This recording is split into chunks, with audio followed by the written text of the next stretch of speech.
Introduction to Part 1. In the first half of this book, we will lay out in detail some of the crucial principles and processes that define being Amazonian. These ways of working, patiently honed over the years, have enabled Amazon's remarkable efficiency and its record-breaking growth. They have made Amazon's culture one in which invention thrives and delighting customers is highly prioritized. We will tell some of the origin stories of these principles and processes to demonstrate that they were solutions to problems that were impeding our ability to invent freely and satisfy our customers consistently. The Amazon leadership principles are the main focus of Chapter 1. In the very early days of the company, when it consisted of a handful of people working out of 3 small rooms, there were no formal leadership principles because, in a sense, Jeff was the leadership principle.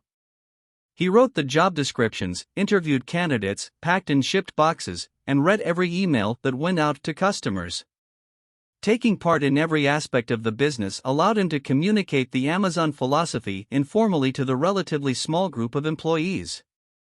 But the company expanded so quickly that it was soon impossible to communicate it that way anymore.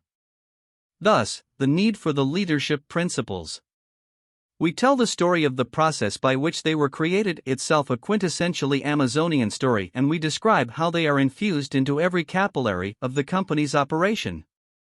Hand in hand with the leadership principles go the mechanisms, which we also discuss in Chapter 1. These are the consistent, repeated processes that ensure the leadership principles are reinforced year to year and day to day in the company. We enumerate the method by which Amazon generates its yearly plans and goals for each individual team and for the company as a whole, and how it creates alignment between the team goals and the company goals. We also describe Amazon's distinctive compensation policy, which reinforces collaboration and long-term focus over intramural competition and orientation toward short-term gains. In Chapter 2, we discuss the bar raiser, Amazon's unique hiring process. Like the leadership principles, we created the bar raiser because the company was growing extremely fast. One of the major pitfalls of needing to hire a lot of new people very quickly is urgency bias, the tendency to overlook a candidate's flaws because you are overwhelmed with work and need bodies. The bar raiser provides teams with methods to make the strongest hires efficiently and quickly, but without cutting corners. In a company known for its inventiveness, separable, single-threaded leadership has been one of Amazon's most useful inventions. We discuss it in Chapter 3. This is the organizational strategy that minimizes the drag on efficiency created by intra-organizational dependencies. The basic premise is, for each initiative or project, there is a single leader whose focus is that project and that project alone, and that leader oversees teams of people whose attention is similarly focused on that one project. This chapter is as much the story of how we arrived at single-threaded leadership as it is a description of it. We outline the problems it was created to solve, and the imperfect solutions we developed before we came to the one that really works. We'll also discuss how and why we had to completely change the way we built and deployed technology in order to make separable, single-threaded teams a reality. We also found that what really works in meetings is not what most companies do in meetings. As much as we respect PowerPoint as a visual communication tool and speaking aid, we learned the hard way that it's not the best format to communicate complex information about initiatives and ongoing projects in a 1-hour meeting.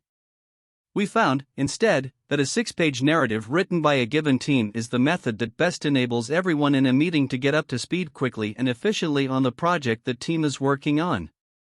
At the same time, the process of composing that narrative requires the team itself to reflect on the work they've been doing or propose to do, and to articulate it clearly to others, thereby sharpening their own thinking about that work. We discuss the details of this genre of narrative and give an example of one in Chapter 4. In Chapter 5, we discuss how new ideas and products are developed at Amazon, working backwards from the desired customer experience. Before we start building, we write a press release to clearly define how the new idea or product will benefit customers, and we create a list of frequently asked questions to resolve the tough issues up front. We carefully and critically study and modify each of these documents until we're satisfied before we move on to the next step. The customer is also at the center of how we analyze and manage performance metrics. Our emphasis is on what we call controllable input metrics rather than output metrics.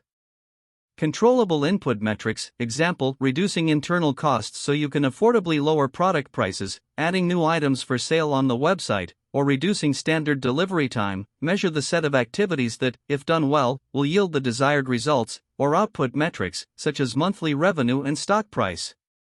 We detail these metrics as well as how to discover and track them in Chapter 6.